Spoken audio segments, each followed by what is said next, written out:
What is good, guys? It's Rey-Jay back with another video, and in this one I want to break down what's going on with NIO, Tesla, SPY, Nvda, the QQQ, and a couple of other tickers. I'm going to break down what's happening with the news affecting NIO and what you should be watching for as time progresses.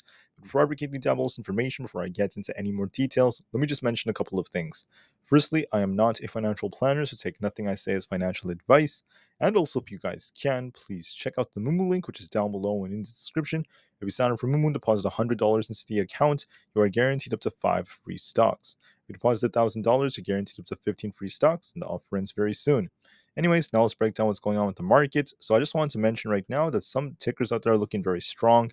SPY is still holding up very nicely. Some stocks like Tesla have potential to potentially bounce, especially approaching their earnings. And then there's other stocks like NIO who are still looking relatively weak. So I want to break down more details about the context of what's happening to the market this week. Then I'm going to be talking more about what's going on with NIO specifically. So the first thing worth mentioning is when you look at the economic calendar, we have the CB leading index coming out month over month. This is going to be at 10 o'clock a.m. Could cause some volatility here and there, but nothing too crazy. Very, very minor pieces of data. It's going to be very, very quiet, if anything. Then at 11:30 a.m., we have the 3-month and the 6-month bill auctions. Very minor as well. Nothing too crazy for Monday. Later on during the week, we do have some data that's worth mentioning, such as the important jobs numbers and the GDP numbers for Thursday. Not to mention for Friday, we have PCE data. And this should be a very, very silent period that's coming up very soon for the Fed because we're approaching FOMC. So we shouldn't see way too much from the Fed, at least for the next week and a half. Hopefully, the silent period is going to be coming. Besides that, I just want to mention that for earnings for tomorrow, we just have the Bank of Hawaii before the market opens. And then after market close tomorrow, we have Logitech, United, and just a couple of others. Later on during the week, we have Verizon, we have GE, Netflix coming out for Tuesday. Not to mention Wednesday, we have Tesla, which is going to be a very important one, the most important one for the week. And it's also going to affect some EVs out there. Now, on top of this, the fear and greed index is still at high levels of greed. We're not at extreme greed right now, which still suggests the market may have more room to go up higher. Other indicators are already at their extremes, but overall, the overall index is still not quite there. As far as NIO goes, I just want to mention that NIO is talking about the ES6 as it's exploring stunning scenes in Norway, and you can actually see how this is very lucrative. It can be used in very, very different ways. It's like kind of cost saving for a lot of people. Not to mention how it could be taken on those trips, on camping trips, kayaking, and etc. So that's something interesting that's going to incentivize more buyers in countries like Norway. So we'll see how this goes for NIO. If anything, I do believe that there's a lot of potential for them. But as far as NIO goes, we're going to be waiting for some Chinese numbers coming out over the next couple of days. The next weekly update should be coming out very, very soon. The registrations are not out yet, so we have to wait for those. That's going to have a big effect on how NIO moves. Every week, the registrations come out in China. We got a big drop in them. That's part of why NIO plunged. Not to mention a lot of bad news coming out for the entire EV market. So it wasn't just NIO. Like I was saying earlier, it's also Tesla that was taking a big hit. Xpeng and these other companies, a lot of them are just getting decimated by all this bad news that's been coming out. There's also more fears about margin errors, very, very tight margins, and etc. for the companies. So it's just worth noting. Besides that, things are not looking that horrendous, though.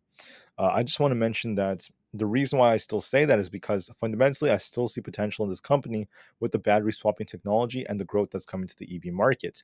Tesla is one of the only profitable EV companies in the US. NIO is not profitable yet, but it is on its way to get there.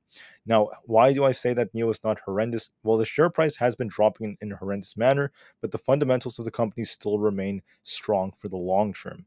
So I believe with their very adaptive technology to be able to charge a car and also swap its battery out, with NIO's expansions to different countries out there and the growth that's coming, not to mention the fact that Abu Dhabi is investing billions into the company, I think that there's a lot of growth potential, and I still think that the long-term future is still very bright.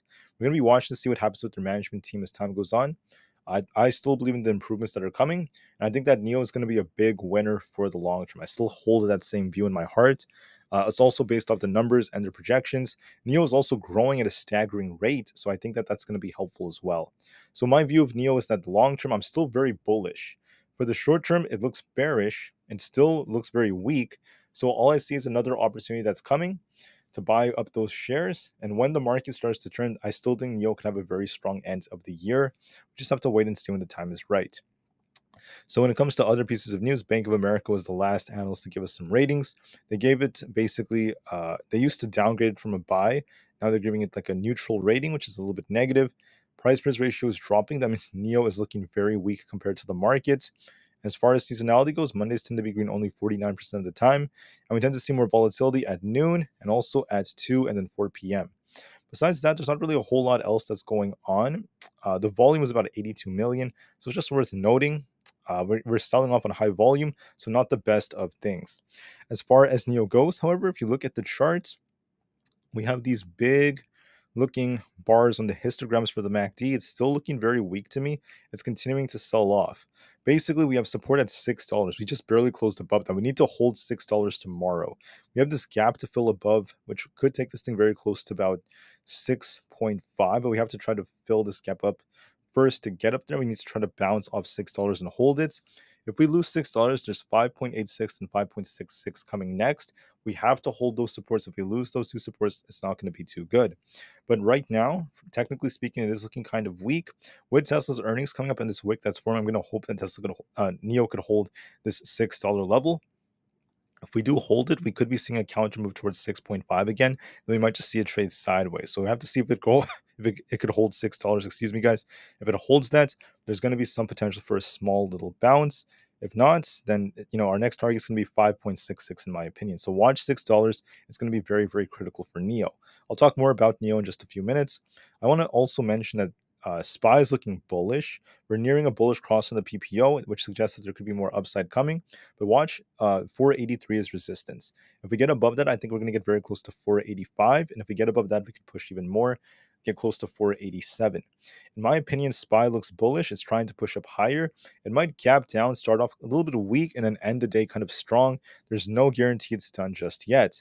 But a stock I'm also watching is Tesla, because on the 4-hour time frame, we have a nice bullish divergence developing on the charts. We're holding up nicely, and we managed to close above 212, which is a slight improvement. So I'm thinking with this imbalance up here, Tesla might attempt.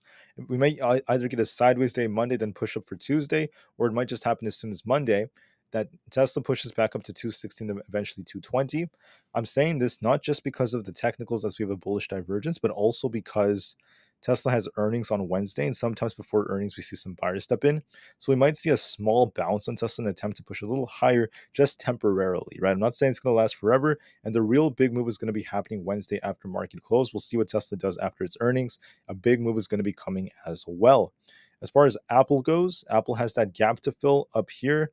It hasn't actually filled the gap fully. It's come very close. It's in the low 192s. So we're going to be watching to see if we could fill this gap up here around 192.5, almost up there. So overall, on the 4-hour time frame, Apple's still looking bullish. It might cap down a little bit and start pushing up towards 192.5, maybe a little bit higher. So this could help the market to some extent, but then we're going to be watching resistance up there at 192.5. If we get above that, 195 is our next target. But overall, I just want to say that Apple is still looking decent. It's still showing some life. On the QQQ, it looks very strong as well, especially thanks to Nvda and the others out there. It's pushing up very, very nicely. It is a little bit overbought, so it might gap down a bit, but there is still potential for it to break 422. If that breaks, I could see this getting very close to 425 very soon. There's definitely potential for this to push higher. It still looks bullish for now. If you want to turn bearish, though, you want to see it basically lose 419, the 5 EMA. If we lose that, it could sink towards 418, then 416. But overall, it looks bullish. As far as Nvidia goes, Nvidia is pushing up higher. If we manage to hold above 595 tomorrow, our next target is 600, then eventually 602 and 605. I think 600 is coming. I'd say that Nvidia is looking kind of bullish right now, not looking bad so far. With that being said, that's pretty much it for the main 5 I typically go over. What's going on with NIO? It's very simple. Let's see how it holds $6. If it holds 6, we're going to be looking for a pushback to 6.5. If you lose 6, our next target is going to be 5.86 and 5.66. My gut is telling me it's going to attempt to hold 6, just temporarily chop around a bit, maybe backtest 6.43 to 6.5 again, and then trade sideways after that. That's what I would say is very probable. It also depends on the Chinese numbers for registrations. I'm hoping it holds $6. Even though it was looking kind of weak, I'm still hoping it kind of holds up for now, especially thanks to Tesla's earnings, which is coming up. So we'll just have to see how it goes. But with that being said, thank you all so much for listening. Have a great day. Remain calm, cool, and collected. I'll see you guys very soon on the next one. Thank you and peace out.